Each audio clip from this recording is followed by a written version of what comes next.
ஜெயங்கொண்டான் அருகே தமிழக வெற்றி கழகத்தின் சார்பில் நிவாரணப் பொருட்கள் வழங்கி ஆறுதல் அளித்தனர். அரியலூர் மாவட்டம் ஜெயங்கொண்டான் அருகே வடவிக்கம் பகுதிகளில் வடகிழக்கு பருவமழை தொடங்கியதன் காரணமாக தொடர் கனமழையினால் மழை வெள்ளம் சூழ்ந்து இயல்பு வாழ்க்கை பாதிப்பு அடைந்தது.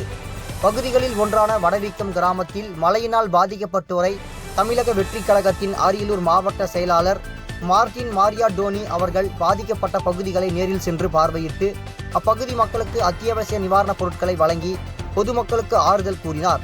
இதில் தமிழக வெற்றி கழகத்தின் நிர்வாகிகள் உடன் இருந்தனர். தினமணி செய்திகளுக்காக அரியலூர் மாவட்டம் செய்தியாளர் பாபு.